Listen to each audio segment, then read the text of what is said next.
Hey folks, it's Dalton at Black Label. I'm here with Ron from Tactical Fitness Austin. We've been in Texas for a few days doing a bunch of bullpup testing, evaluation. And so we thought I'd give you a quick rundown on kind of the different bullpups that we make handguards for and what we've been doing over the last few days and how we've been evaluating them. We've got the IWI Tavor 7, X95, the Desert Tech Wolverine, and the Springfield Hellion. Let's start with the Tavor 7. Ron, I know this one's dear to your heart, so I'll let you chat about this one. Sure. Yeah. So this particular Tavor 7 I've had probably for over 6 years at this point. I've done anything from long range shooting it out to 900, 1,000 yards out here at the ranch actually, and hunting anywhere from 50 to 300 yards with it. And overall, I really like this gun. One, it's very compact, so for hunting, it's great. Just less snagging on various things. It's accurate enough, anywhere from about a minute to a minute and a half of accuracy. So accurate enough for most of the hunting that I do here in Texas, which is whitetail deer and wild boar. But this gun is very versatile because of that, right? You can have fun with it on the range. You could do CQB stuff with it because it's super short, and you can do hunting with it. So it's just awesome gun. The Black Label handguard really helps kind of top off the system. And the reason is, the one thing that you do need in order to be able to do long range shooting, in certain cases for hunting, get prone, or just zeroing off a bench is a bipod.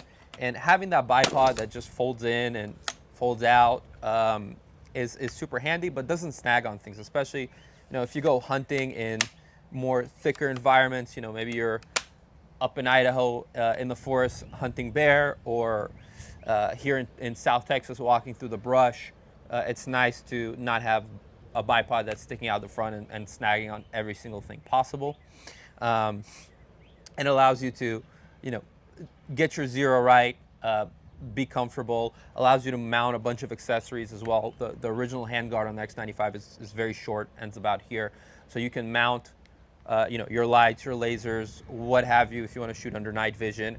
And also you can get a nice just C-clamp on that gun and pull it in nice and tight for the close in, if you want to bring in the hate at close range. So overall, love this gun, and the handguard really tops it off. Yeah, and I think it's that's kind of the common theme with these bullpup rifles is the handguard is so short that there's very little opportunity to mount anything. Yep. Maybe you get a little foregrip on there, like a vertical grip, but put a bipod on there and it's hanging way down on the end, then you got no place for your hand. So yeah, I think that this really complements this rifle. I like the Tavor 7 a lot. I think it's really fun to shoot, and it's so compact, 308, love that. Yep. Yeah, great rifle.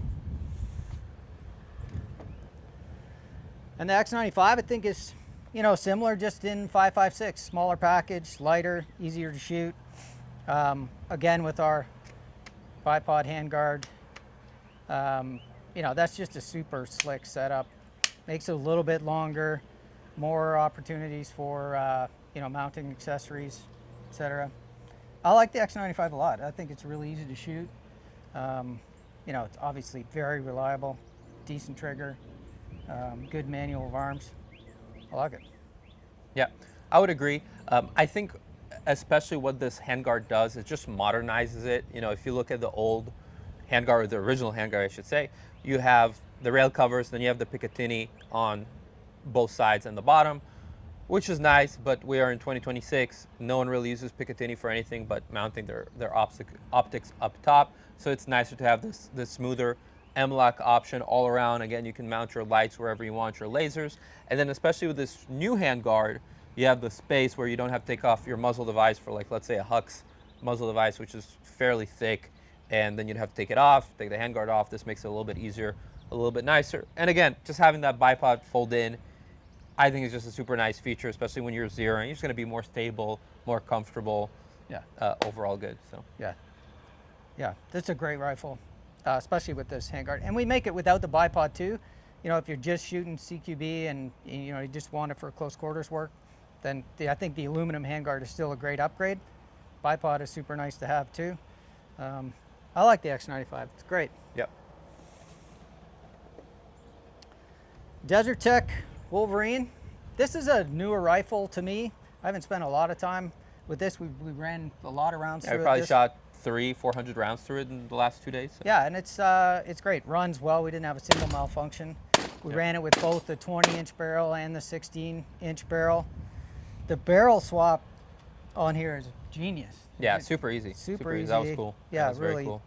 And our updated bipod handguard, you can slide the barrel assembly right through the handguard without having to take the handguard off, which is really nice. I like this rifle. Shoots well. I like this charging handle that you can lock it up, similar to the Tavor 7. Yep. Trigger's reasonable. Safety selector could use a little work. Yeah, it needs to have a little bit better detent there. Yeah, maybe. A little bit better detent and spring. So. But really nice, soft recoiling rifle. I think the muzzle device we had on the other one was 20-inch. Yeah, it was obnoxiously loud, but man, really we were like blasting at 50 yards from prone, just on the steel target, just nonstop hits. So, you know, you have your benefits and downsides. Benefits, you can shoot fast. Downsides, everyone hates you. So yeah, you know, yeah, super loud and nasty. For sure. Great rifle. I didn't really obviously spend a lot of time with it, but I think we'll spend more time with it. It's a good one. Yeah, very cool rifle. Springfield Hellion. We've been running this one for a bit. This one's got an 18-inch barrel with our long handguard. It gives you a bit more room up here, C-clamp, a little bit more opportunity for a rail section in the front. This is a good rifle, especially for a taller guy. This is the only one with an extendable buttstock. So if you're a taller guy and this cheek piece goes up somehow, I can't remember exactly how, but it does go up. It does go up. We tested it. Yeah. I like this one. It's a good one. And it shoots really well. Yeah. So overall, I like this gun. The manual of arms is a little bit weird, a little bit tricky. This mag release button in the back is a bit hard to use. And this bolt catch is not the most user-friendly system. I mean, I guess you can kind of hit it like this with your thumb like you would on an X95. But overall, cool gun. Shoots really well. Again, I agree with Dalton, having that buttstock adjustment, which you don't have with pretty much any other bullpup, is nice. Having that rail, that Picatinny, a little bit higher up, I think was a great choice in terms of getting your head nice and upright, not having to crunch down like you do a little bit with the X95. You really have to stick with a 1.7 or higher mount. For my tall guys, I always recommend getting a riser for them. Nice flip up side, super easy to engage, just a little button. Yeah, those are high quality. Yeah. I don't know how I feel about the charging handle just yet. With all firearms where the charging handle sits forward, so your bullpups, your SCAR, you tend to snag on your belt or snag on your kit, and then cause yourself a failure to be in battery, failure to go into battery. This kind of prevents it, but it is a bit harder to reach that under stress. So you got to train that. Yeah, you got to train that. The Croatians, that's what they run, so they probably know it better than anyone. If any Croatians are watching, let us know what are your thoughts about this charging handle. And it is ambidextrous. This gun is fully ambidextrous and convertible to left-handed, which is nice. We don't really care too much about the lefties, but Springfield did. But overall, great gun, fun to shoot, adjustable, and I'll be putting a couple more 1,000 rounds through it over the next couple months and kind of seeing how it runs.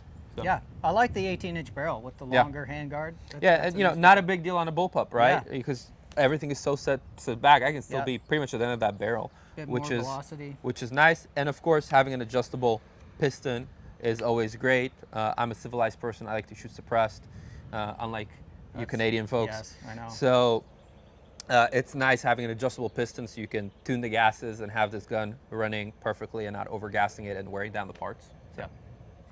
Yeah.